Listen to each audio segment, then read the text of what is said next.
Bible says, Jesus said these words, "Do not your own scriptures say, I said, you are gods." There's no arguing that. You can't argue it. He also was quoting Psalm 82. "I have said, you are gods. You are all children of the Most High, but you will die like men. You will fall like one of the princes." So a bunch of princes fell. They got trapped in host bodies, so they die like men. That's exactly correct. Now, I'm going to show you. Now, let's just talk for a second. Let me show you something. So if we've been carried away captive into their world, okay, well then it should be easy if one of us has awakened. It should be easy for one of us to show everybody else their world, because I was awakened in a world I don't even belong to. That's what the Bible says. "Arise, O sleeper, wake up from the dead, and Christ will give you light." The Bible says you are in the world, you're not of the world. Jesus said, "My kingdom is not of this world." Jesus said, "If the world hates you, know that it hated me before you. I have chosen you out of the world." So see, all the scriptures are perfect. Now, what I'm going to do is I'm going to show you a slew of little video clips. How the ones that run this earth, the angel of the bottomless pits that's running the above ground trap host body system, because they set the bait. That was the bait. Create the host body system, male and female. Let the watchers, God's angels, just look at it, start coveting it, wanting it. That's what happened. Now watch. I'm going to just use the gift the Lord gave me just to prove it to you. Okay, so let's do it. Let's enjoy ourselves. Let's have fun. This is the greatest gift I've ever seen. I mean, I have nothing to do with it. Okay, here we go. Okay, now, maybe some of y'all have heard of the movie Lucy. Y'all know that Lucy is short for Lucifer, right? You see there's a clothing line called Lucky 13. It's a Lucifer-based clothing line. Here we go. Ready? Let's watch a clip from Lucy. And you know what? Before I show you the clip, I'm gonna qualify it. So this altar right here is everything to these creatures, because they used the host body system as a means to capture angels. So this whole thing, y'all know, is a dead sheep. It's a penis, it's a vagina, and it's a bunch of angels melting into semen. Let's see if we can look at a clip from a movie Lucy and see if they have that in there. Let's watch.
I'm going to pause it right here. I want you to look right here. You see the hole that was all this light, and then look at the one that's breaking away. See it? It's breaking away. Watch.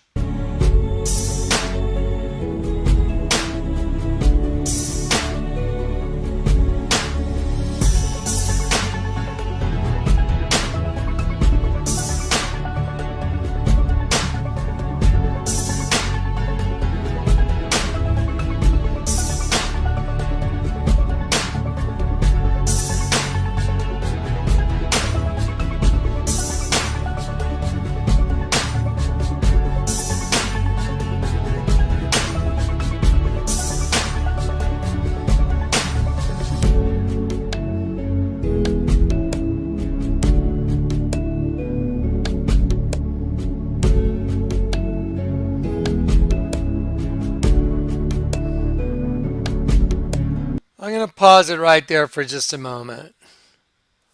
Do you know what you're looking at? You're looking at a movie called Lucy. It's showing this cosmic event in the heavens.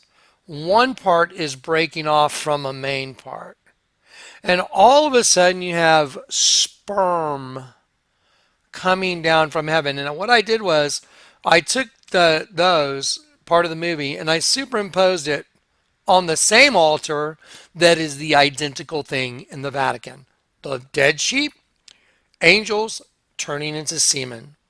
The spirit of Elohim moved over the semen. Genesis 1, verse 2. Watch. Here it is.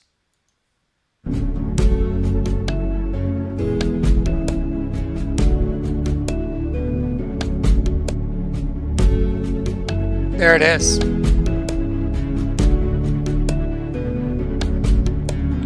I'm going to pause it now. Even in the movie, it shows them coming and then they turn as the part to turn. The spirit of Elohim. I'm gonna show you real quickly in the Bible. Right here. The spirit right here of Elohim, right here, God's, of the supreme God. You see the part that broke off? Of the supreme God. Moved upon the face, look, as the part that turns of the waters, semen. There it is. You're seeing it in a movie. I mean, I don't know how I could make this any more plain for you. This is exactly what's in the movie. Watch.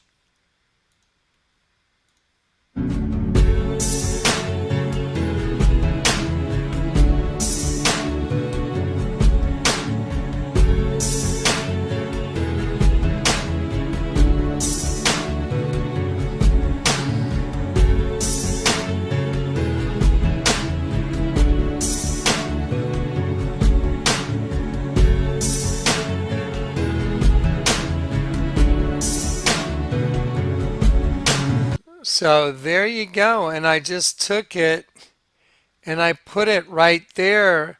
And we superimposed the movie, the dimension they're going into, right into the altar. Watch.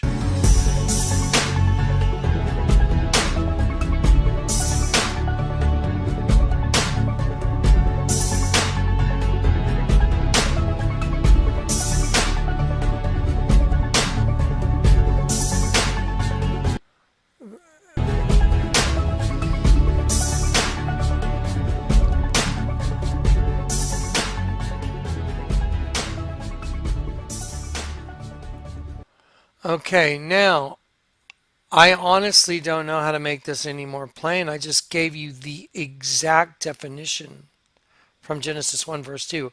The spirit of Elohim moved over the face as the part that turns of the semen.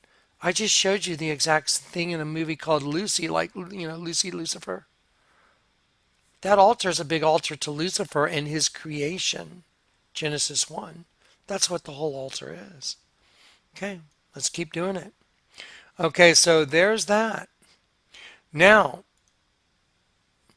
here's the Adidas original commercial. Adidas original. Tell me what is odd about this picture. What is it? I mean, what's odd about it? First, there's 5. 1, 2, 3, 4, 5. I told you the whole system is Roman numeral 5, Roman numeral 5. And they like a U and a U, or they use a V and a V, and it makes a W because there's a good U and there's a bad U. There's a double U. Good and evil, you. You're the tree of the knowledge of good and evil. You are that tree. We're the above ground part that's being run from the pit because they set the host body trap for God's angels. Are you a watcher? Are you a dancer? Watch. So here's Adidas original commercial. Well, what's the original formation in the Bible? Right here, Genesis 1. In Genesis 1, watch. Genesis 1, verse 26. And Elohim, just when you see 4:30, say Elohim. Don't say God.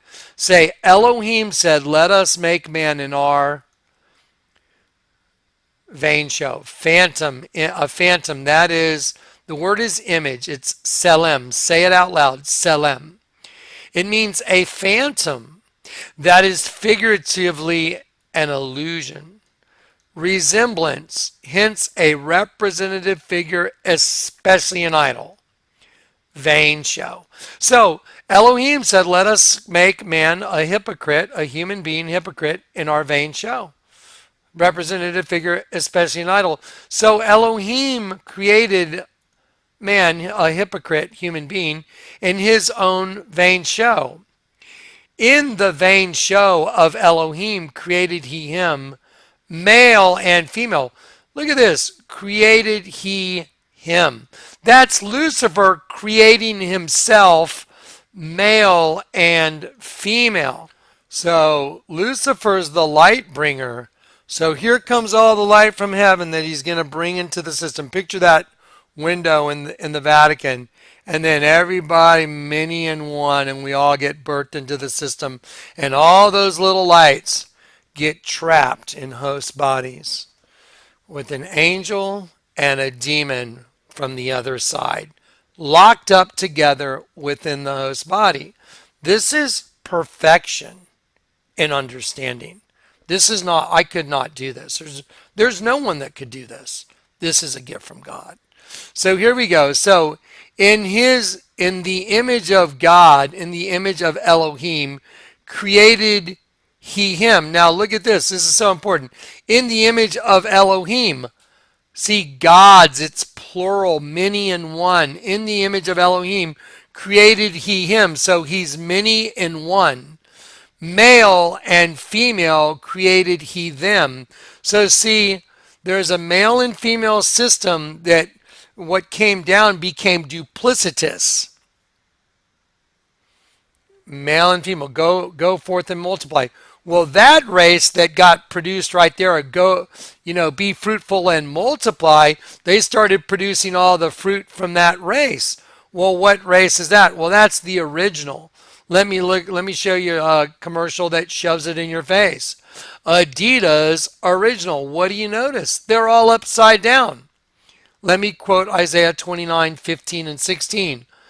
Woe unto them who go to great depths to hide their plans from the Lord. Their works are in the darkness, and they say, who seeth us, who knoweth us? Surely your turning of things upside down shall be esteemed as a potter's clay, which is what the Lord God created. The potter's clay is what the Lord God formed in Genesis 2.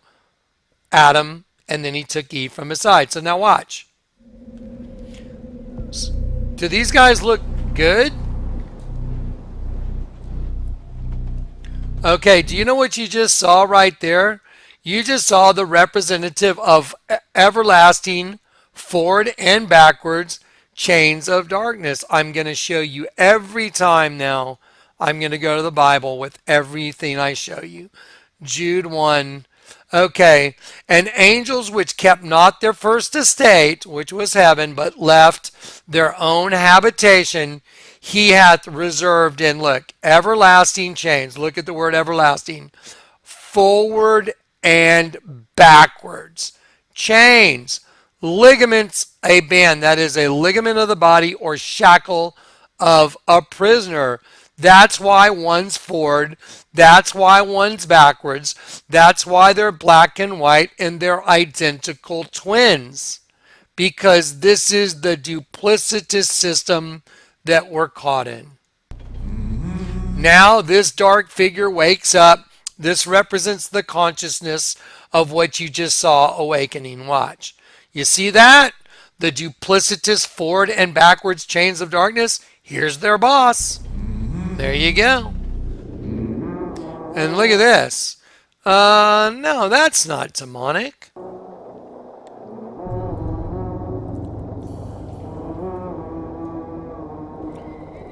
I did what I had to do and saw it through. I did what I had to do and saw it through without exception. Look at this picture right here. Here's the boss. This is the Prince of Darkness ruling over the duplicitous twin system, and look what's on the floor. Their mirror reflection. Do you understand that this every segment that was filmed was storyboarded? When I do big videos or DVDs, we storyboard what's going to go in it. And you have to decide, well, what message are we trying to convey? Look at the storyboard. Oh my gosh, you got to be joking. Look at that. Here's the boss of the twin forward and backward system, back to back. And look, they have their mirror reflection. Okay, and by the way, that's two females because just like Dos Equis beer, the female chromosome is X and X. Without exemption. And I saw it through without I'm sorry, I saw it through without exception. Watch. Saw it through. Saw what through? Oh, the whole race turned upside down. Do you see? Without exemption. I planned each chartered course, each careful step. Along the highway. And more. Much more than this. I did it. Okay, and I've shown you all that, but at the risk of being redundant, I'm going to show you again. And let's just get Google Images. Birth of Venus. There you go, birth of Venus. And I will prove it. Everything I tell you, I will prove. You see it? There it is. Botticelli. Sandro Botticelli. The birth of Venus. There it is. Okay, so this is the birth of Lucifer. Lucifer is Venus. I just proved it. I showed it to you. Is that what that is? It's a yes or no answer. Is that the birth of Venus? It is exactly. You see how they did the double face right here? Duplicitous. I did it my way. Now watch this turn into like artificial intelligence, and all this goes to black. Watch. There you go. The new system AI has come in now. And now it's morphed into something new. In the end, the last kingdom of the world would be the iron mixed with the miry clay. And the iron's going to take over. That's what you're looking at. Yes, there were times, I'm sure you knew, when I bit off more than I could chew. But through it all, when there was doubt, I ate it up and spit it out. I faced it all, and I stood tall. Okay, original is never finished. This is nothing less than the Prince of Darkness, the angel of the bottomless pit, Satan, Apollyon, Abaddon, just using the host body system to do a commercial. That's all you're looking at. He's saying, I did it my way. That's what this commercial is. Are they trying to sell you clothes? Random. You have no idea how many. You have no idea what's coming. We smell Christian blood. We are waiting for our day. And when the call is given, millions of us will be released.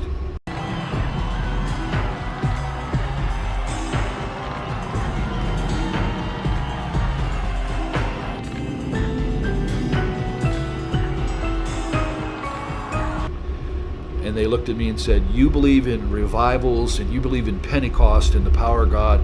You believe in all that. We believe in the Black Awakening.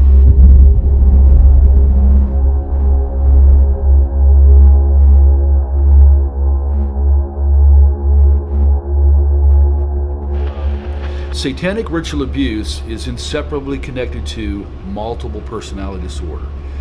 All of society knows since the late 70s, and even DSM-3, DSM-4, those are the diagnostic manuals for psychology.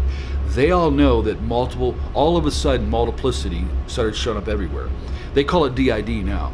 So the secular world, they're registering, millions coming in for diagnosis on that. Now, they don't know how to handle the satanic side. Who runs the world?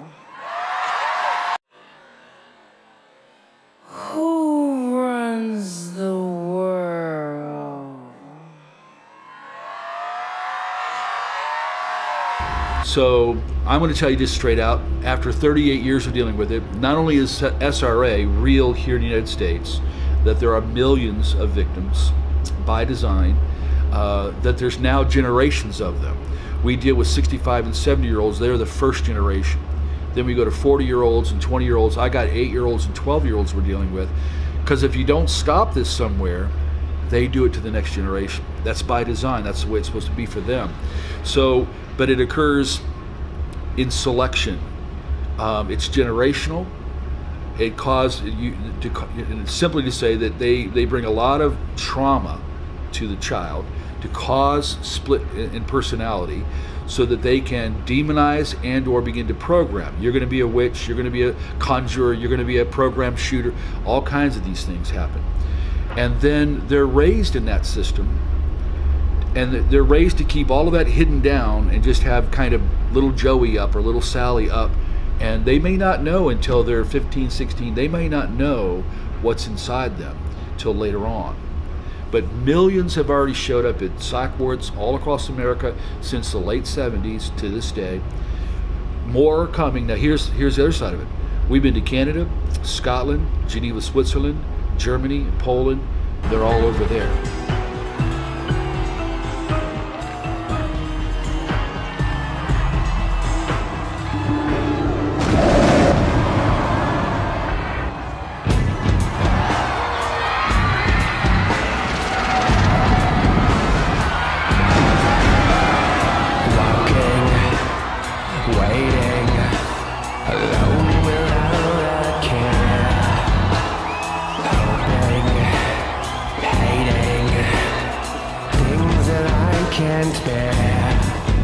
Did you think it's cool to walk right up to take my life and forget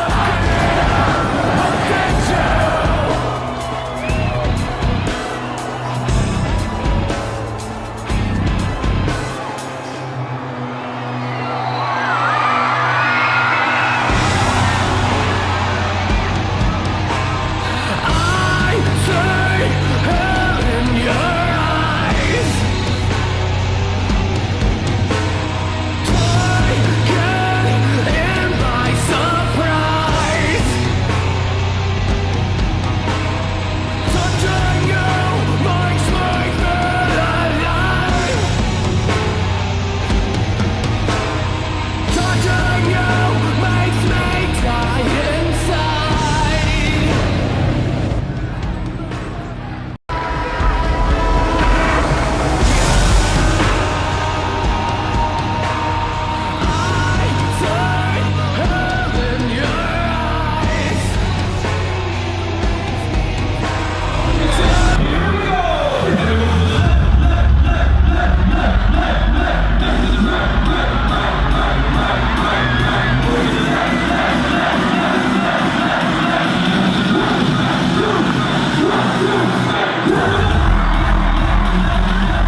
To the left, left, left, left, left, left, left. Pull to the right, right, right, right, right, right, right. Pull to the left, left, left, left, left, left, left. Pull to the right, right, right.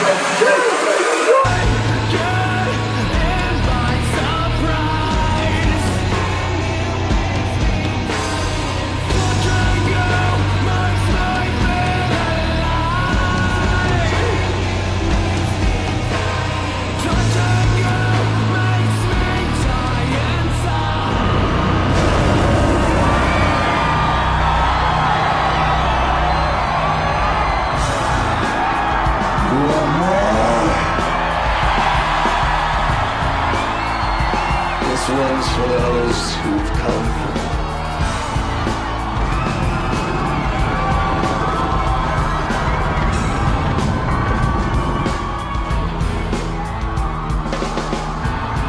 You think you're smart?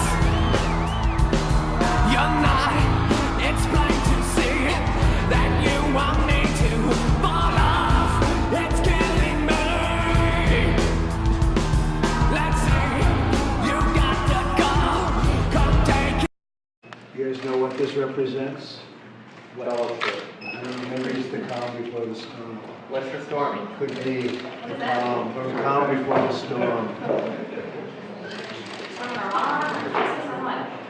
What storm is We the have the president? world's great military people in this room. I will tell you that. And we're going to have a great evening.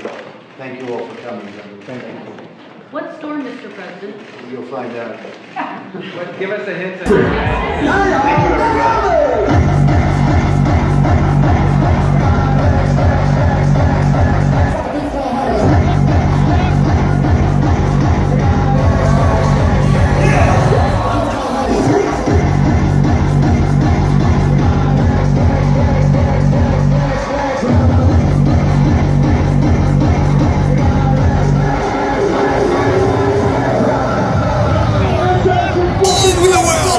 Today, my hard-style friends of DEF CON, we're gonna steal it back! So, put your arms around the person next to you. Are you ready? Yaya, dug over! Yes, yes, here we go. Pull it to the left. Pull it to the right. Pull it to the left. Pull it to the right. Pull it to the left. Pull it to the right.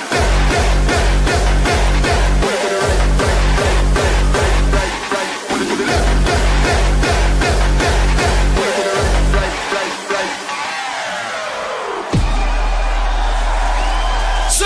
GPHO. We just got back from Scotland, UK, and we met one of the guys there, one of the leaders in the whole nation on the subject, and same issue.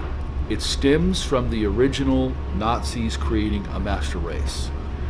Wherever the Nazis went in the early 50s, rat lines all around the planet, wherever you see them going to escape, then you see the rise of SRA. So we need to rename this. SRA that's the tools to hammer this in and to augment these people and to bring the demonization and to create them. But really it is part of the master race development that started back in the late 30s, and Himmler's goal was to create 200 million of them. When I started dealing with ritually abused individuals, then we dealt with military-oriented, highly trained, programmed shooters and assassins inside of them. When we began to deal with them, I dealt with someone from Fort Bragg for quite a while and a few others. We were sitting in a lake, Conneaut Lake. They reached over and ripped open my shirt to see if I was wired, if I was wiring and recording them. And they were the most sophisticated satanic warrior type person. They knew 5-6 languages. They knew the ancient Twilight languages. They knew how to conjure. They knew how to use Belteshazzar, Okwam, all these old Pictish languages of the Druids to summon. They are the real Luciferian. They've been through many human sacrificial things. So they sat there to tell me some of those things, what they've been involved with, how they sacrifice a human. I'm listening to all this stuff from them. And then they said to me, you have no idea, Russ, how many of us there are out there. How many satanic, they use the term, chosen ones. You have no idea how many. You have no idea what's coming. We smell Christian blood. We are waiting for our day. And when the call is given, millions of us will be released. And they looked at me and said, you believe in revivals and you believe in Pentecost and the power of God. You believe in all that. We believe in the Black Awakening, a multi-continental release of power to activate the program demonized, where they've weaponized the demonic powers to these super soldiers. They have to do it at the moment the Antichrist is, like you read in 2 Thessalonians 2, that it's caught the echo, the restrainer is holding back the apocalypse of the Antichrist, the unveiling in his movement. So right now he's held restrained. Soon as he who restrains is removed, soon as that occurs, we have White Horse, the release of the Antichrist. Instantly, we have the release of the red. It says the whole earth. Arene, peace is taken from the whole earth, and all of a sudden, it doesn't give the details, but all of a sudden, on a global scale, people are released to begin to, and the Greek word is svadzo, slaughter, begin to slaughter people. It's used of animal ritual butchery, to begin to slaughter individuals. That's exactly how they define it to me, and we've heard this again and again and again. So that scenario fits the Masonic version of chaos before a new order. It fits Father Meradon from the Cathedral of the Black Goat, his book, The Devil's Bible. It fits that scenario too. So some of the oldest, darkest occultists, the idea of chaos first, a collapsing of everything so that a new order can rise, that's all by design. And we've been given the heads up in prophecy, but all prophecy has boots on the ground. It'll all eventually happen. So I do believe that millions and millions of these trained, programmed, altered, demonized super soldiers, whether we want to say it or not, they believe they're being raised to help bring the Antichrist in. When I was in England just a few months ago, their top guy that deals with SRA, Wilfred Wong, 25 years. So first time I meet him, I pull him aside and I said, "Listen, you've been doing this 25 years, yeah?" I said, "You know all about programming and demons, all that?" "Yes." I said, I looked right at him and I said, "Wilfred, why are they here in England?" Instantly, he said, "They are here to collapse our government. They are here to help bring in and usher in the Antichrist in a new order." We read in Ephesians 6, our struggle's not against flesh and blood, but against those principalities and powers. And we're commanded to put on the armor of God so we can be strong and bold. We also have been given authority, and this is important for us to know, because you saw in the crowds we just saw here, I asked how many here know your authority? Over 90% did not. Jesus had to give you authority to trample, to tread, to bring a crushing blow to the work of the enemy, and to overcome all the power of the enemy. So what's happening now is, and all the SRAs know this, for decades now, they've been summoning spirits, just like the Old Testament, summoning spirits and sending them with assignment, or putting a demon on an object to bring a curse. Voodoo can do this. Santeria can, in a lighter level, but still do this. The Saint of Death in Mexico with millions and millions. The drug lords are doing it. They're doing rituals and doing human sacrifice to fight each other at times too. So when a demon is summoned and sit against you, and you feel there is a sense that there is a real impact. The awareness is number one, but the authority you have, if you'll respond immediately, to say, Lord, just say first, "Lord, what is this? What's going on here? The Spirit of God is in you. What's going on here?" But immediately respond, "I renounce this. I command this to be broken. You will have no effect on me. I rebuke this." And then I pray for the sender. Lord, engage them. Whoever they are, or like in astral projection too, but whoever they are, if they have summoned and sent, we've had some high magnuses do stuff and blood rituals, and we've had drawn pictures sent to us of a child sacrifice saying, "Russ, we did this for you." And they conjured and sent. So, and the good news is we can preempt a lot of things. Every day when I'm in my prayer time, I want to, Lord, is there anything that's been done, anything set my way? I want to hit it now. Are there covens? Now what we do is we locate these underground groups and we map them out on paper and we target them. We come against anything and all the demonic stuff they're doing. We pray for exposure, and we pray for God to engage the people, to bring them to their knees, to save them. So you look at Saul of Tarshish, how God brought him down. I think that can happen too. You want to see the most damning evidence you've ever seen? Yeah? Let me show you. Y'all know who this is? You know who Rihanna is? You know who Chloe Ferry is? There's a lot of these movie stars. You know who Lindsay Lohan is? Let me show you a common denominator they all have.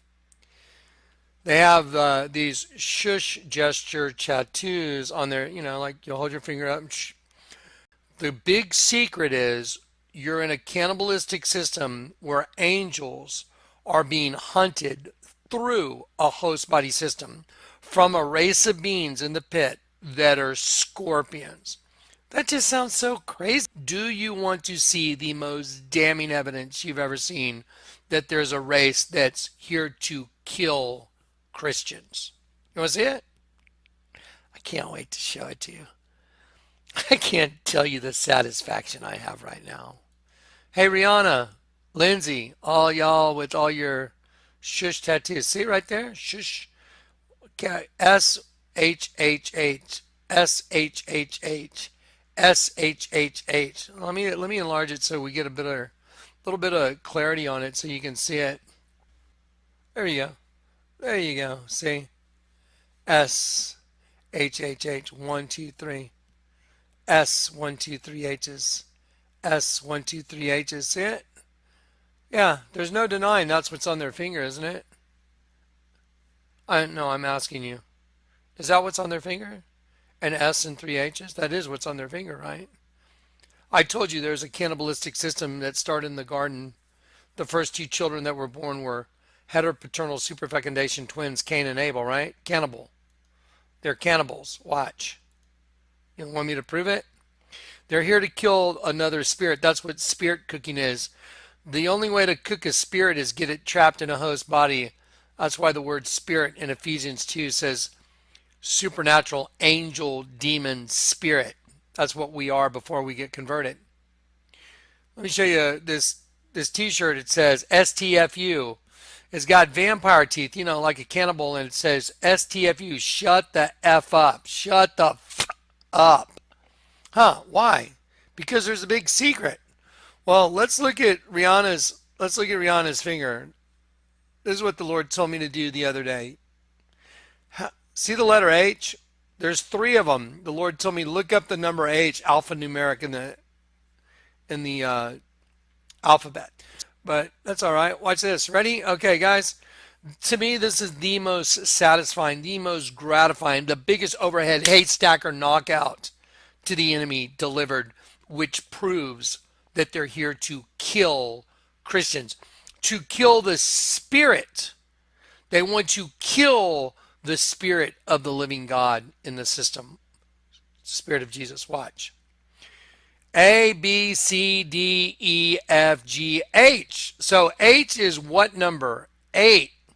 H is 8. So if you have 8 and you have 3 of them, H, H, H, what number is that? 888, right?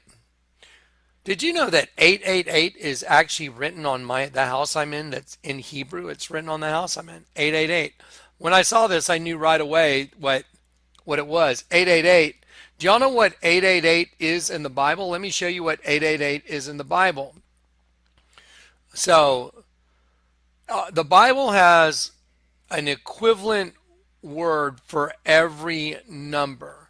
So if you want to like convey a meaning and keep it hidden from the public's eye, well, what you can do is you can pick a number that has a word like destruction, and you go find out what the number of that word is in the Bible, because every word in the Bible has a number associated with it.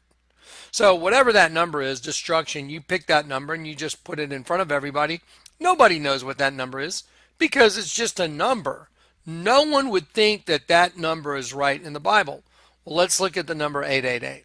So the number 888. One moment. Here we go. The number 888 right here. Salvation. You type it into Google. In Christianity, the number 888 represents Jesus. See, 888 represents Jesus. Sometimes more specifically, Christ the Redeemer. The representation of 888. So, HHH, alphanumeric, is 888. What's 888 in the Bible? It's Jesus, Christ, the salvation of Jesus. Well, what number is in front of those 3 H's? It's the letter S. S-H-H-H. You know, like, let me show you real quick. Ready? Shh. Because they don't want anyone to know their little secret. Now we know. And they can't hide it anymore. S right here is the 19th number of the alphabet. So I'm going to type this in right in front of you, and so you know I'm going to type in Strong's. This is what looks up the number in the Bible, Strong's 19, because S is the number 19. So let's see what the number 19 is in the Bible. There it is. There's Strong's 19. Strong's 19 in the Bible. Well, like I said, I'm sorry, it's buffering a little. So see the number 19? S is the 19th number of the alphabet. What is the word? Okay, Rihanna, you and all your buddies, you're done. Slaughter. So, number 19, and you're looking at it, and I did it right in front of you. 19, slaughter. Oh, slaughter Jesus Christ. Told you. Told you. You know, just, I can't explain the gratification I have right now. It's like, y'all are done with your little scorpion party. You're done. It's over. Your scorpion party's over. And I'm sorry, I'm like a little just, yeah. I have the glittering sword, the point of the sword, the glittering sword, slaughter. So let's go back to that page again. Let's look at it real quick. Okay, hang on one sec. So here we go. So Chloe Ferry, slaughter Christians, slaughter Christians. Let me show you a new thing that's trending right now in Mexico. It's the strangest thing. You know how girls like to go get their nails done? Yeah. Let me show you what's trending in Mexico right now. This is really fascinating. This just came up the other day. I was like, wow, that's really weird. It is the weirdest beauty craze ever. Is this the weirdest beauty craze ever? Women glue scorpions to their fingernails with venom so deadly it kills in 15 minutes. So deadly it kills in 15 minutes. Oh, well, watch. Ready? Watch. Let's just keep going. Okay, so it's such a deadly scorpion it kills in 15 minutes. Well, let's take a look at this girl that's got one. What's she doing with her finger there? Oh, she's doing like the shush thing. And she's putting a scorpion right over her lips. See it right there? Let's see. Let me move that. There you go. See the little scorpion right there? Here's an enlarged image of her finger. So she's going, and there's a scorpion. Because she's a scorpion. She's a hunter from the pit. And what are men after? Well, I'm a man, you know, I'm just going to tell you, you're always looking for an attractive girl. I mean, I was. I mean, other guys, I don't know, but yeah, that's how do you think the planet got so populated? Seriously. So look, she's got a scorpion on her fingernail and she's doing the shush gesture. Oh my Lord. Well, I wonder what 15 means. Let's check out 15. Strong's Concordance 15, desire. Oh, wow. You got to be kidding me, Kleck. No, I'm not kidding you. Let's watch a scene from a movie called Time Machine. Ready? Let's watch this. So we spread ourselves into castes. Some to be our eyes and ears. Some to be our muscles and sinews. Oh, you mean you're hunters? Yes. Bred to be predators. Okay, so this movie just comes out and tells you what's going on. Well, isn't that he's underground? This is an underground race. This guy's underground talking to the head of the guys. This represents Satan in the pit. Let's watch a Scion Little Deviant commercial real quick. Same thing. Let's just do this one and make sure the settings are right. Yep, they're right. There we go. In a world that is bland, colorless and cold, where banality grows like a fungus or a mold, there live the boring sheeple who look just like each other. A darker force rides into town, unleashing demon brothers. Here come the little deviants. They come from underground. They're rising from the depths to take those sheeple down.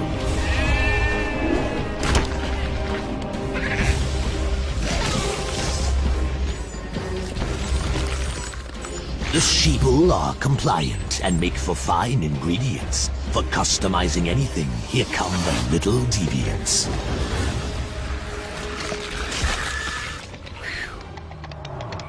There's the double you. There's your own reflection is what kills you. Rip. Okay, so let me go back here and let's just take a look real quick. There lived the boring sheeple who looked just like each other. A darker force rides into town. I'm going to slow this down now and I'm going to just let you watch on a different speed. I'll turn the volume down. Just watch what's going on here. So there's an underground race that's coming above ground and they're going up and they're beneath. See, they're beneath. They're coming up and they're taking the sheeple down for food. There you go.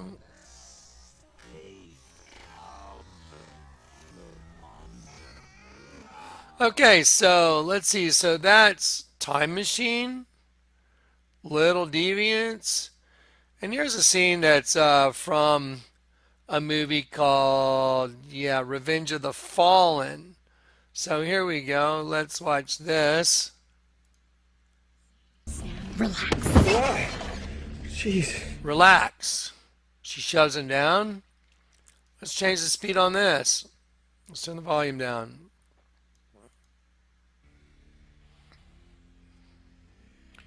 This is reality, folks.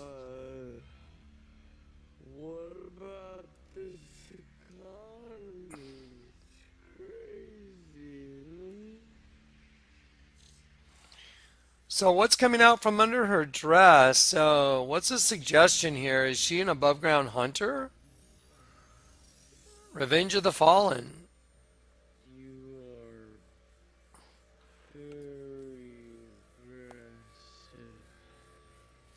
And she's got a stinger like a scorpion.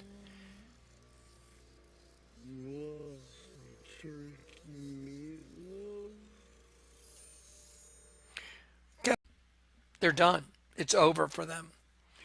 Their system has been exposed. The veil has been pulled back. They are hunting us through a host body system. That is exactly what the Statue of Liberty is. It's a statue standing on top of an 11-pointed star called a hendecagram, which is a kelipot in Jewish Kabbalah, which is a transmutation device, which is our host body. That Rihanna has Slaughter Jesus on her finger. Lindsay Lohan has Slaughter Jesus on her finger. That's why they're the movie stars, because Satan puts them up there. He is the prince of this world. He gives to who he wants what he wants to accomplish his goal. Jesus said, my kingdom is not of this world. Why do you think the Bible tells us to live out our lives as exiles? And let me leave you with the scripture. Why do you think the Bible says this? Romans 8:36. For as it is written, for thy sake we are killed all the day long. We are accounted as sheep for the slaughter. According as it is written, for thy sake we are put to death all day long. We have been reckoned as sheep for the slaughter. Really, Rihanna? Really?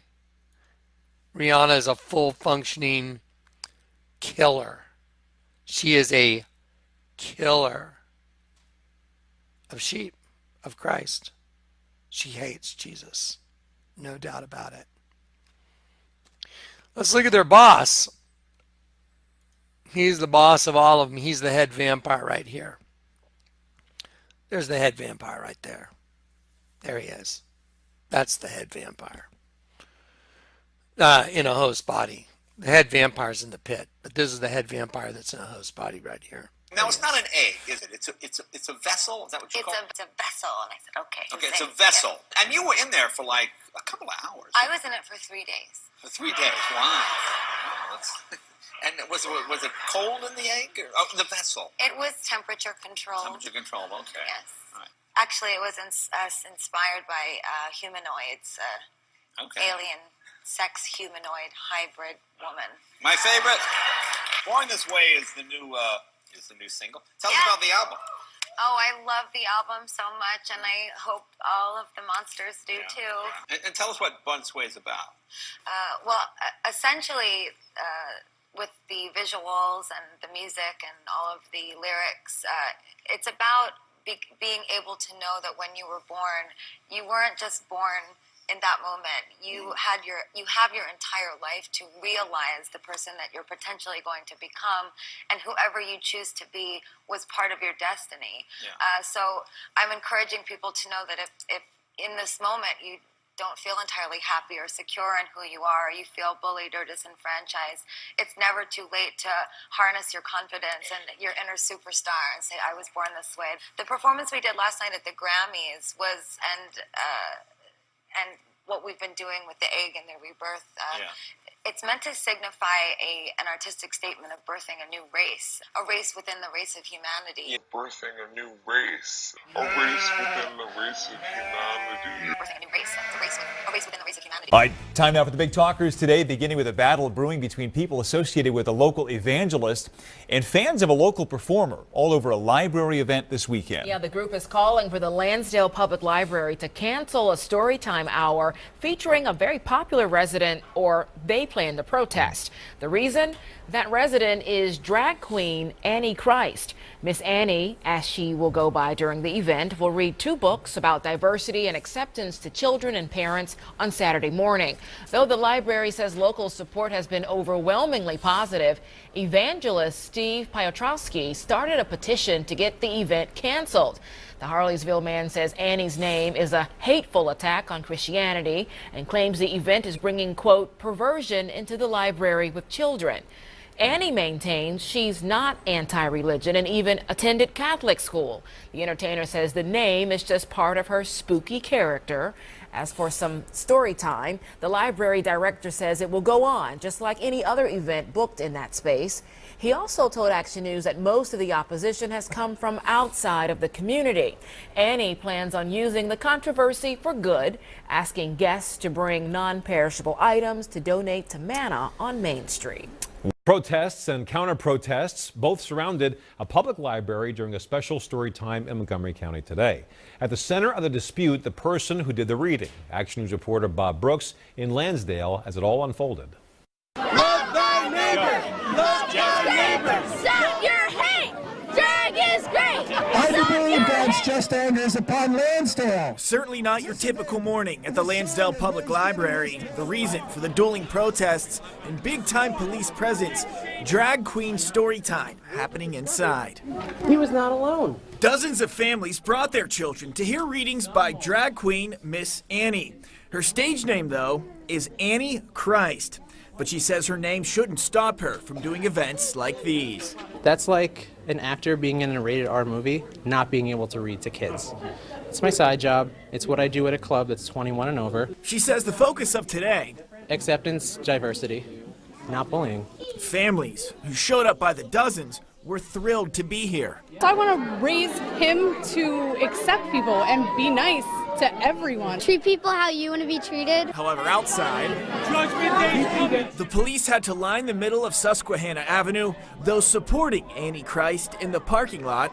Annie is in there sharing a message of acceptance and love and being able to be who we are. And those against across the street. You do that to little children, they think, oh, well, this is okay to do this. When it's really not. It's not natural and normal. If you want to be what you want to be, do what you want to do, that's fine. That's between you and God one day. But to in the public, so to speak, teach the kids? No. This book has been boycotted by English publishers and printers. I am in arms against the world, but after 5 years of folly and weakness, miscalled politeness, tact, discretion, care for the feelings of others, I am weary of it. Did Christ mince his words with the Pharisees?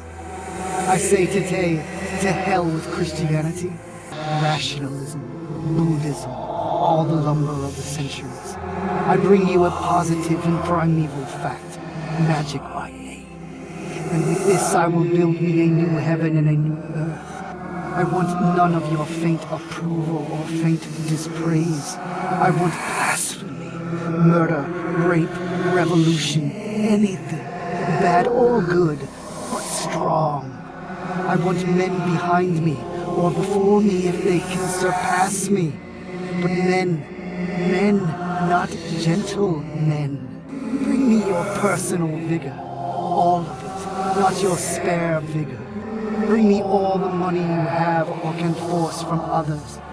If I can get but 7 such men, the world is at my feet. If 10, heaven will fall at the sound of one trumpet to arms. Anton LaVey, founder of the Church of Satan. Gerald Gardner, inventor of Wicca. L. Ron Hubbard, founder of Scientology. Jimmy Page of Led Zeppelin. Timothy Leary, LSD guru. Kenneth Anger. Robert Anton Wilson. David Bowie. H.R. Geiger. Ian Fleming. Arthur C. Clarke. H.P. Lovecraft. Rapper Jay-Z. English comic books writer Alan Moore. Kenneth Grant. Researcher and sexologist Alfred Kinsey. Ozzy Osbourne and Terry Geezer Butler of Black Sabbath. Victor Newberg. J.F.C. Fuller. Genesis P. Orridge of the Process Church of Final Judgment. Rocket engineer Jack Parsons, and modern Freemasonry itself. And let me tell you something else. The other 95, 96, 97 Masons have an even bigger problem, because the spiritual headship over their organization trickles back down to this monster. And because of that, even if they're good men, even if they don't know about this, you know what happens? They begin to struggle, even if they're Christians, with profound temptations to move in this area of pedophilia and homosexuality. And this is dangerous stuff. All these and more were influenced by the so-called prophet of the New Age, the Eon of Horus, the great beast 666 we know as Aleister Crowley. You may not have been directly influenced by him yourself, but he has most certainly indirectly affected all of our lives. Aleister Crowley, born Edward Alexander Crowley, the British occultist, writer, mountaineer, philosopher, poet, and mystic. He was an influential member in several occult organizations, including the Golden Dawn, the AA, OTO, and is of course best known for his occult writings, especially the Book of the Law. I'm closer to the Golden Dawn, immersed in Crowley's uniform of imagery. Now the mystery of the letters is done, and I want to go on to the holier place. I am in a secret fourfold world, the blasphemy against all gods and men. Curse them, curse them, curse them. With my hawk's head I peck at the eyes of Jesus as he hangs upon the cross. Featured as a royal man with the head of a falcon or hawk, Horus often holds up a scepter and ankh. His white and red crown represented the unity between Upper Egypt and Lower Egypt. Horus is also seen as having the body of a lion, the head of a hawk, and even as the Sphinx. With my hawk's head. Your actors and musicians, the influencers of our culture and age, themselves initiates in the occult and Crowley devotees, throw up the symbols of Crowley's New Age of Horus in your face all of the time. We are so sensitized to it that we fall back into denial. That must be an industry-wide joke. The photographers make them do it. It's all in your head. Stop telling them. Don't say God didn't warn you in his word. It's just a story. You've been warned. You make it look like it's magic. But of course, you thought his book was a bunch of stories, a fairy tale. I was at home the other day, high as giraffe pussy, watching the History Channel. And they had this documentary on, In Search of Noah's Ark. And I went, oh, how about you go looking for the fucking snuffleupagus while you're at it? I heard that dude's a missing. Why do we have to believe it just because it's been around a long time and it makes no fucking sense? If you tell the story of Noah and the ark to an 8-year-old retarded boy, he's gonna have some questions.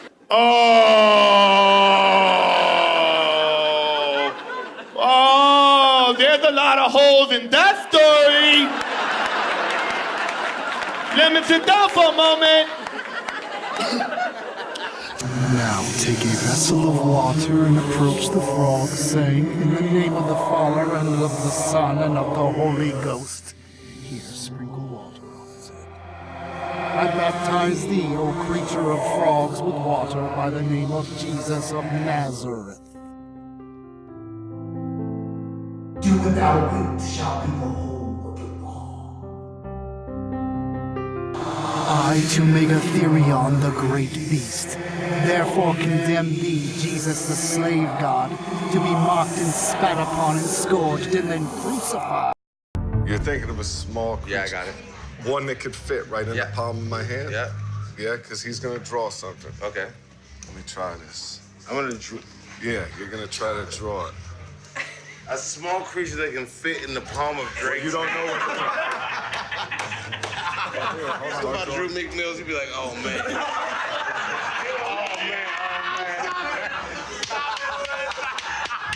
All right.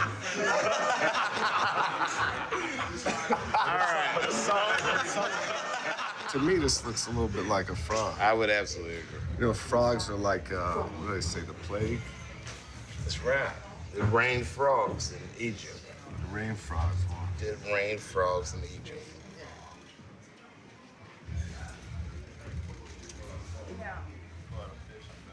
No.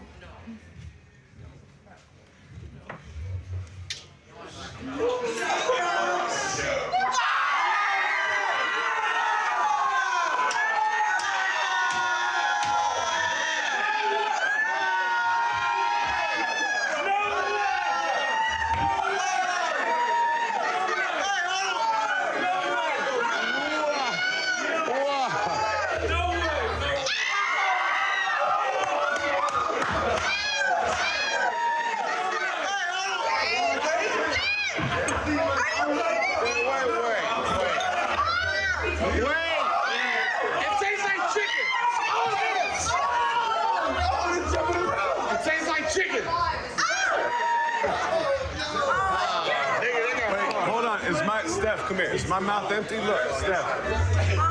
Is my mouth empty? Yo, get your frog! Get your frog, son! Hold on, make sure my mouth is empty. Is my mouth empty? Yeah. Wait. Yeah. You got another frog, son?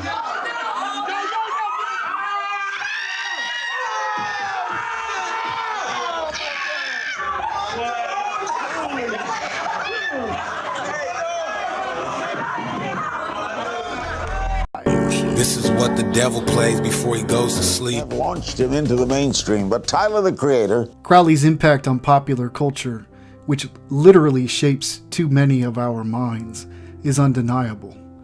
The most obvious examples are the references made by many of the stars enamored with his twisted philosophy, such as the Beatles, who included him on their Sgt. Pepper's album art, Jimmy Page, rapper Ab Soul, and far too many others to even list. Crowley was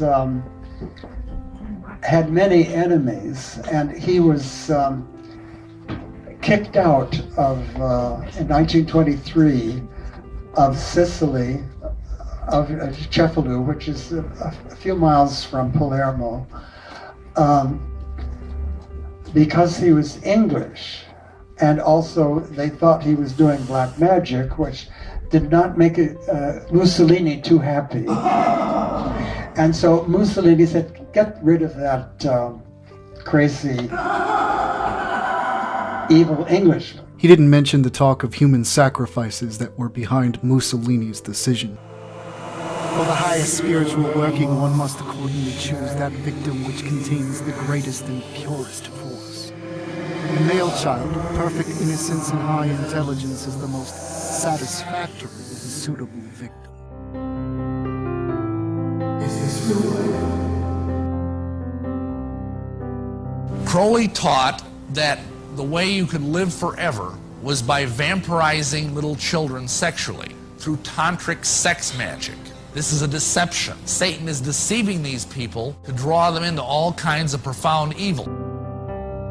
Do what thou wilt shall be the whole of the law. His blind and unthinking apologists will tell you that when Crowley writes about child sacrifice, something in which in his diaries he says he performed 150 times per year from 1912 to 1928, that it was in reference to a moderate amount of masturbation. We'll dream about it, talk about it, or live without it, make it Hollywood. Sacrifice? No, it was masturbation. Oh, there's a lot of holes in that story. Let me sit down for a moment. Illuminati wants my mind, soul, and my body. My personal opinion, I think these three individuals are child killers. It's a case so stunning, so controversial, it became a major cause celeb, with actors and musicians like Johnny Depp, the Dixie Chicks' Natalie Maines, and Pearl Jam's Eddie Vedder. Child killers. Genesis P. Origin. I wouldn't say I drank blood. I licked. The 5-year anniversary of a West Memphis murder case that gained national attention. You're familiar with a fellow named Aleister Crowley? I know who he is. He also had writings that indicated that children were the best type of human sacrifice, correct? Child killers. Yes. In rock music, you must be an initiated witch, a coven member. That means you're a minister. Initiated witch. Crowley taught that by accessing alternate universes through sodomy, especially of young boys, you can use that energy through this child to live forever. This is a deception. The God of this world has blinded the minds of unbelievers to keep them from seeing the light of the gospel of the glory of Christ, who is the image of God.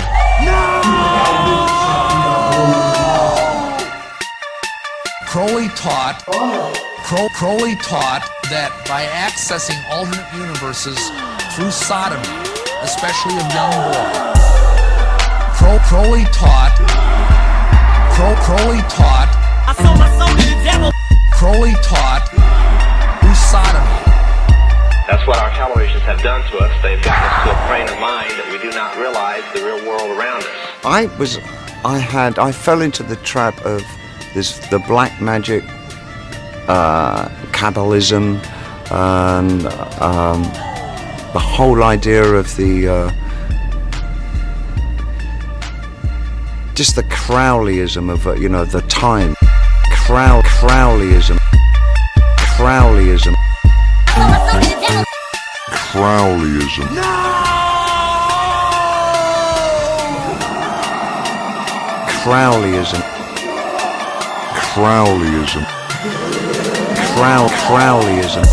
Do what you wanna do. There's one guy who pops up so often, you'd think he'd invented the backbeat. Back in the eyes of Jesus. Aleister Crowley is generally considered to be the most important and influential occultist of the 20th century. Clever, well-educated, and a prolific writer, Crowley was a walking encyclopedia of occult thought and practice. Journalist Harry Kemp attended one such ritual and noted, "Then came the slow, monotonous chant of the high priest. There is no good, evil is good. All hail, Prince of the world, to whom even God himself has given dominion." Kemp continued, sounding for all the world like he was describing any number of contemporary rock concerts. Men and women danced about, leaping and swaying to the whining of infernal and discordant music. They sang obscene words. Women tore their bodices, some partially disrobed. One fair worshiper, seizing upon the high priest's dagger, wounded herself in the breasts. At this, all seemed to go madder than ever. Back in the eyes of Jesus. Such was Crowley's ministry at the age of 39. By the time he died 33 years later, fearful, sobbing, and with the last words, "I am perplexed," upon his lips, his dark legacy had reached sufficient critical mass to almost single-handedly, in the words of occult writer Robert Anton Wilson, spark a worldwide revival of paganism. Well, in 1918, Crowley took a great magical oath, which was a serious thing for Crowley.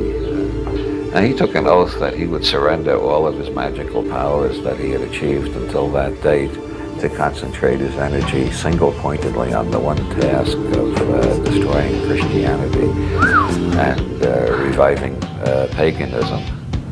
And I think if you look around the world, it's pretty obvious that Crowley has been a remarkable success. Paganism has made a big comeback in an organized way. Neo-pagan groups, and in an unorganized way, our whole society has become more pagan. I'll tell you, when I was a kid, I read Robert Anton Wilson and all this shit, and here we are, we're standing here, we're talking about this shit, and it's real. If you do these things that you're told by Aleister Crowley, if you actually do what they say, things happen. Things occur exactly as it's described, and we can all do it. Ever since the Book of Enoch captured the descent of celestial beings to the earth, mankind has worshipped them as gods. Blood was spilled for atonement in order to receive special blessings from these gods. The Bible tells us these fallen angels were also known as demons, and they required human blood sacrifice. Perhaps they were feeding upon this energy, and the energy of the children were said to be the strongest. Although the Most High abolished Baal worship in Israel in the Old Testament, it never died. You'd see these gods morph into different personas, but the results were always the same. Blood was spilled, children were murdered in order for people to find favor from these gods, to the point where King Ahab even murdered his firstborn and his lastborn to Baal. These Baal rituals had to be done in perfect secrecy. They were bloodlust orgies where the people would bathe in the blood of the murdered child and have sexual relations with men and women, also known as bloodlust magic. Baal worshippers would spill blood and ask Baal for blessings with children, with wealth, with land, with harvest.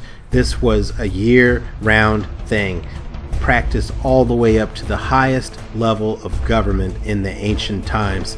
In fact, it was Israel's leading religion at one point before the Most High eradicated Baal worship from Israel. Archaeological evidence is replete with skeletal remains of Baal worship victims, with throats cut all the way down to the bone. Children skeletons with holes in their head from being struck and having their brains pour out and eaten by these Baal worshippers. In Canaan, they became known as cainables, where the word cannibal. Friends, I pray, sir, you gotta repent, sir. You gotta repent, sir, for murdering babies. Why? Because it's a sin before God. Why? Wow. Stinky breath. Yeah, Why? that's pretty evil of you, sir. Yeah, I am. And I hope and pray that you... Yeah. Well, that's what you do to babies, huh? Yeah, I love it. You love it, huh? Yeah, I do. Okay, I hope that you come to Christ, sir. Oh, I never go to Christ. I hope that you come to Christ, no, sir. No, I don't go to Christ. Yeah, I don't listen to Christ. You will have a darkened heart, sir. I do have a darkened heart. Yeah. You have a darkened heart. I do, very, very much so. And you will stand before God in judgment day. Yes, I will. Every day. You will stand before God in judgment day. Yes, I will. Every day. All of the babies that you have killed. I love it. Yeah, keep tearing the babies apart. Yeah, I will. Keep tearing the babies apart. I will. Keep tearing the babies apart. Yeah, sir. The babies, their blood screams from the ground.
Fall of 2004, while in New York to cover the Republican National Convention, we ran into David Gergen, the Karl Rove of 4 presidential administrations.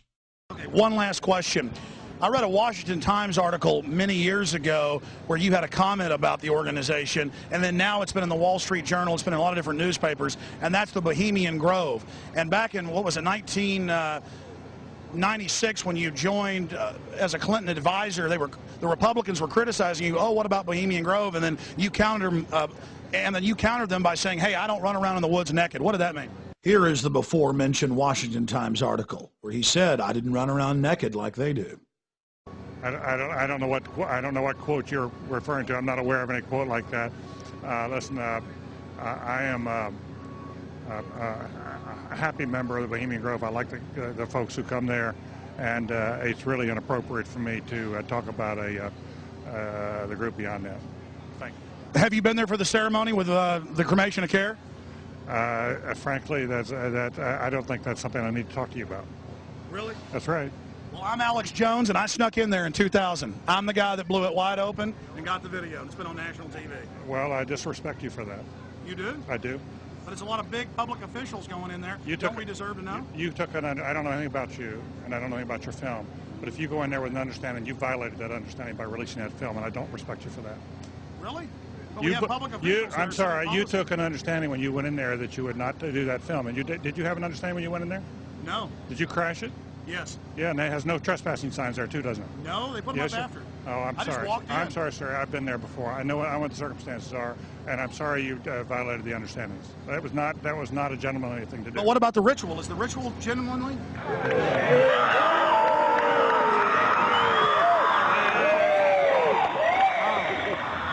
Sir, everything I don't owe you this comment. I know. I appreciate it. This is what's called ambush journalism, and I disrespect you for that as well. So thank you and goodbye. Been the ritual?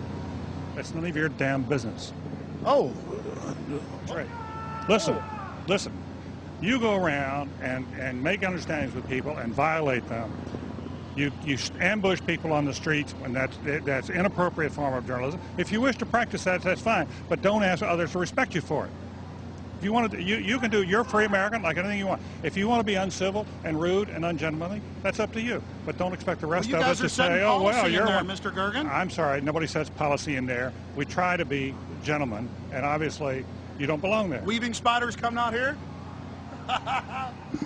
Yeah, that is a three-pointer. Woo! Look how strangely he behaved when we brought it up. Why is he acting so secretive? And why did he get so angry when he discovered that we'd snuck in? You see, they take it very, very seriously. This is one of the hallmarks of the occult and secret societies. The word occult means secret. Secrecy is part of their religion. They revel in it. And when it's violated, they become extremely angry.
And then the harbingers appeared in America.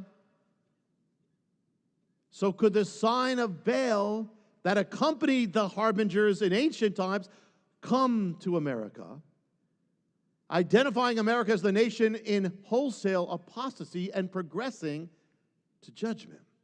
The answer will be revealed with a yes. But there is a precursor of what I'm going to share with you today.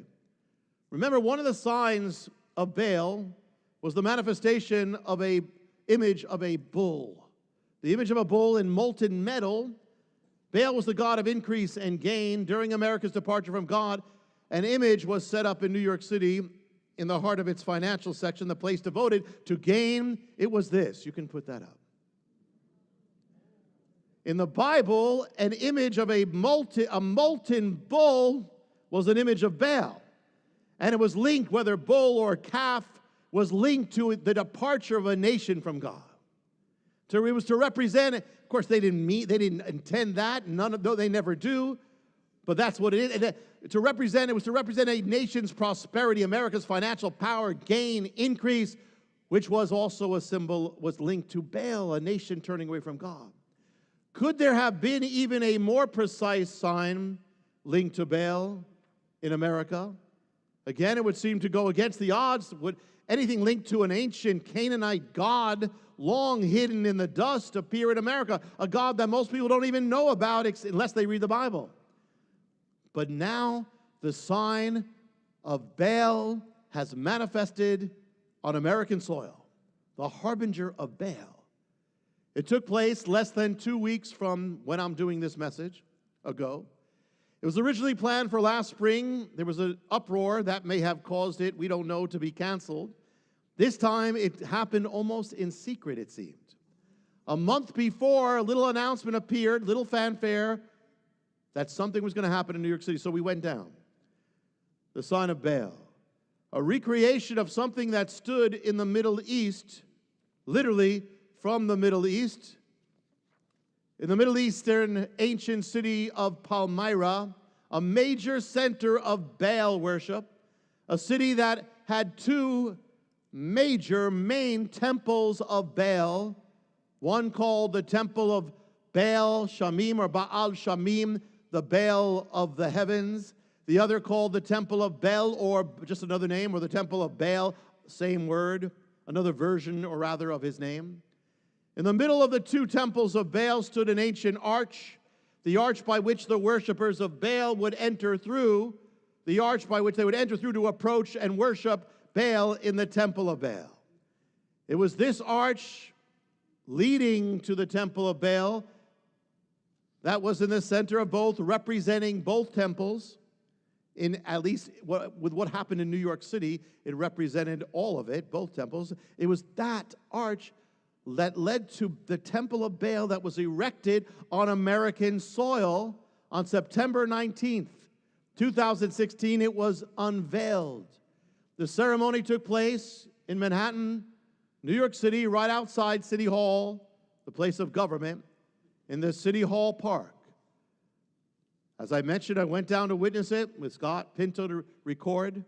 A rainy Monday afternoon. There were some dignitaries there, some media people recording it. A few believers were scattered in the crowd to witness it. The arch was veiled, covered in sheets. That's the arch in the back, covered in sheets. At the base of the arch was a plate that read, Temple of Bel, or meaning Temple of Baal. The plate was right there. That's not a thing from the internet. That has rain on it. That was right at the side of that arch. To accompany the unveiling, they were playing Middle Eastern music by which one could imagine could be played at the worship of Baal. And here it was, New York City, where there were two speakers, one a man linked to the project doing it, who spoke almost entirely of making a point that the arch to the Temple of Baal, more than any place in the world, belonged in New York City. That New York City was the Palmyra, which was the major center of Baal worship, of the modern world. And it matched, as Baal was linked to the desire for gain, prosperity, fertility. So New York City is the financial capital of the nation. And as Baal was linked to the killing of children, the abortion capital of America is New York City, has been for years, with a higher rate of abortion there than any other place in America. And it was New York that began and initiated the legalization of the killing of the unborn in America. So what more appropriate place could there be? Comes from. Even pop culture and video games has captured the fact that Baal worship did not end in the days of the Old Testament. Let's take a look at this rendition. Here you see a person walking out of a fortress in the mountains high up, reminiscent of the days of the Old Testament where many of the fortifications were from mountainous areas. As he marches out in the horizon, you see Baal approaching in his splendor with his army of demons upon this noble character marching out alone to confront him. Most likely to illustrate the power of the Most High is behind him. Even to be martyred in the name of the Lord is an honor, and this man shows no fear as Baal approaches. Baal has his sigils on his banners showing his allegiance. Where have we seen this before? This is a scene from the halftime show of Super Bowl 46, where Madonna comes out in the same fashion as Baal. This is another example of these halftime shows having a link to the ancient demonic past.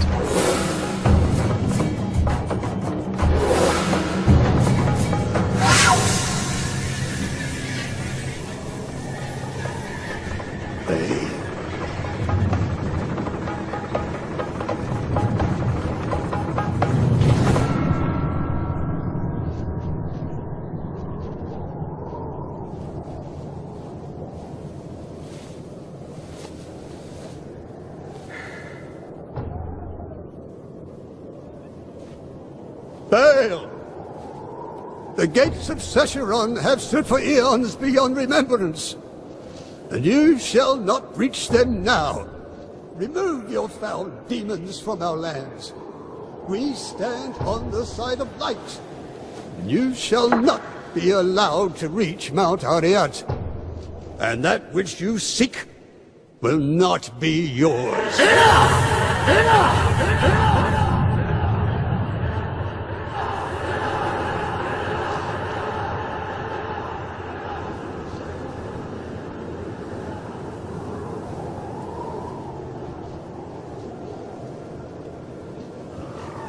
I shall take your position into consideration.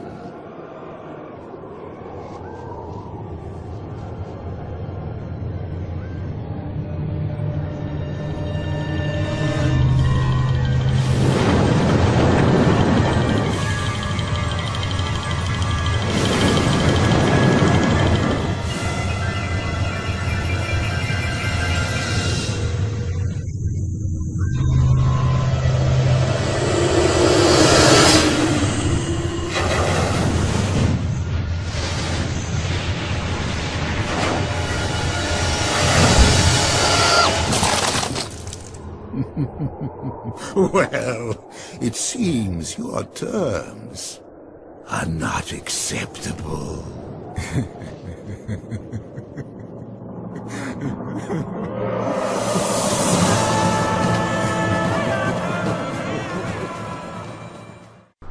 Now that we know who Baal is, what do these sacred pillars or obelisks have to do with him?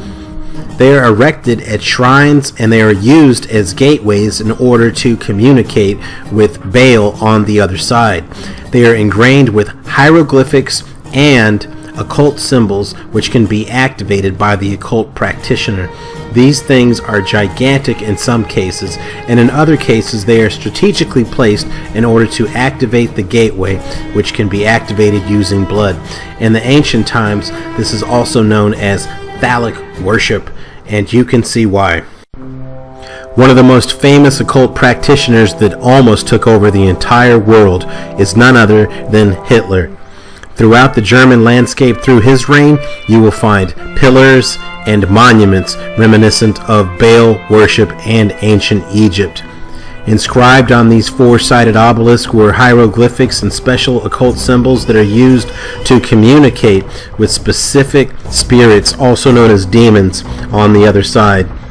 I had a scientist once tell me that Hitler lost the war in the realm of spirit in a very mega spiritual battle that he was fighting. If he didn't lose that battle, we would probably all be speaking German today. We have to ask ourselves questions like, why are there so many obelisks on this map that we were looking at?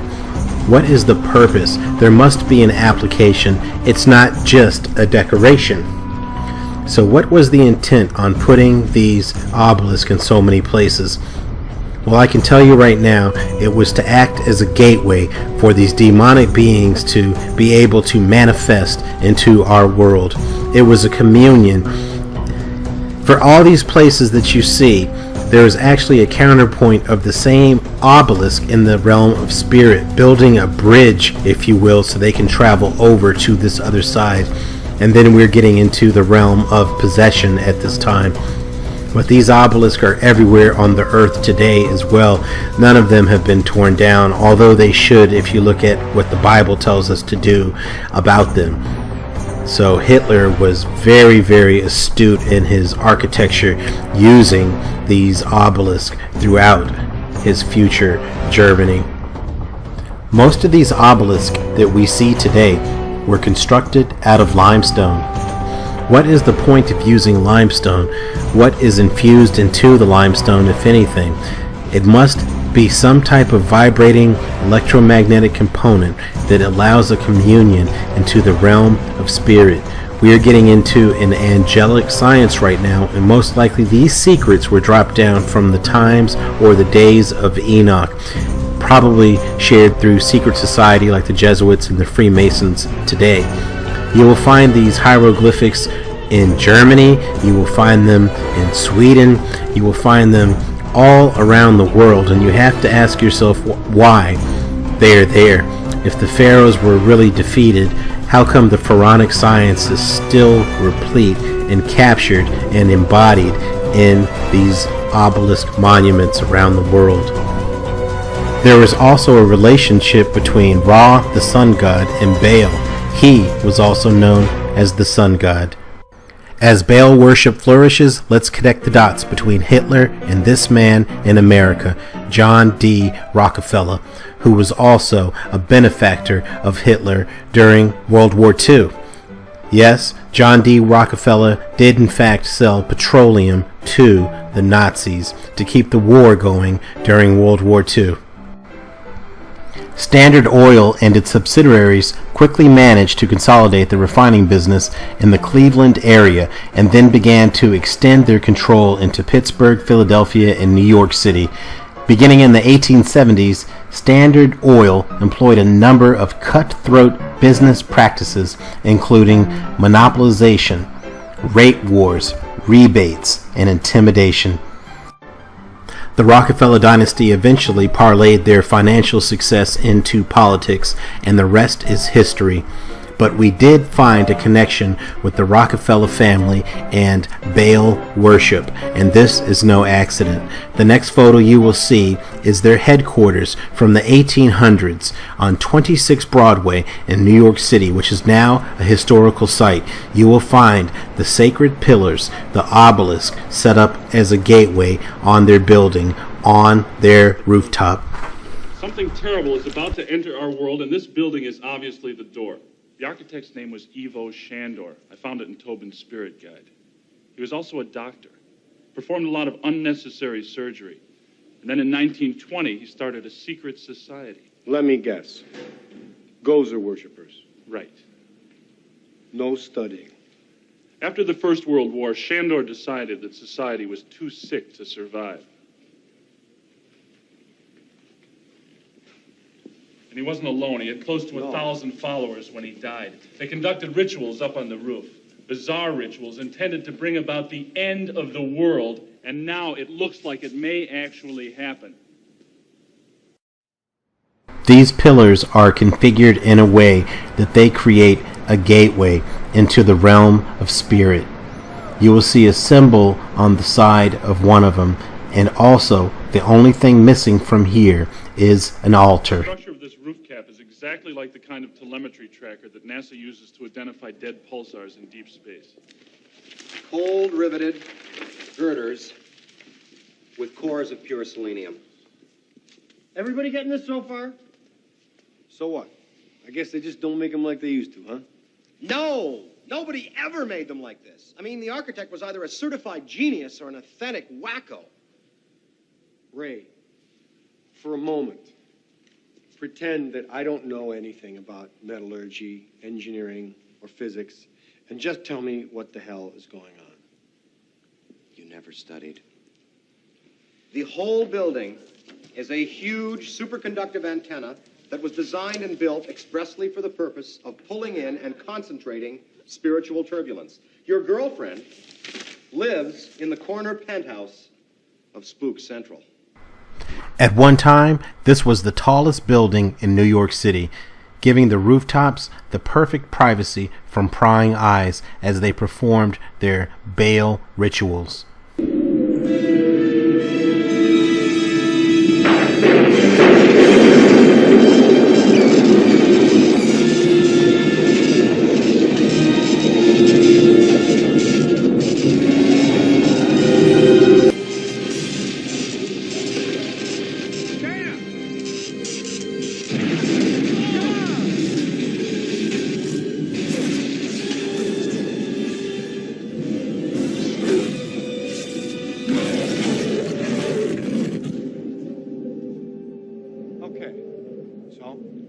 She's a dog.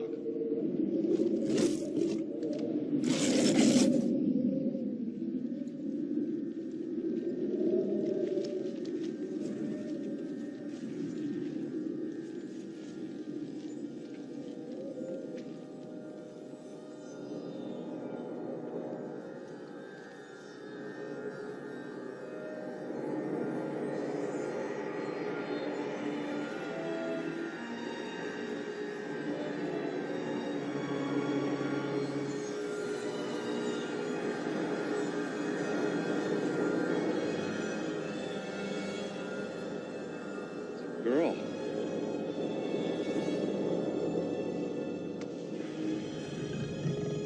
It's Gozer. I thought Gozer was a man. It's whatever it wants to be. Well, whatever it is, it's got to get by us. Right. Go get her, Ray.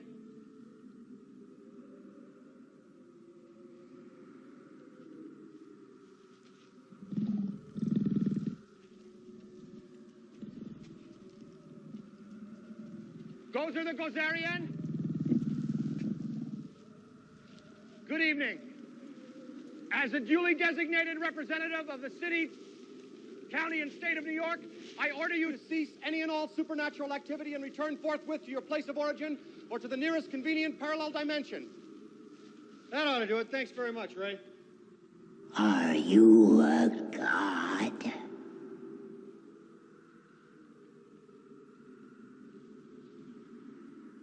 No. Then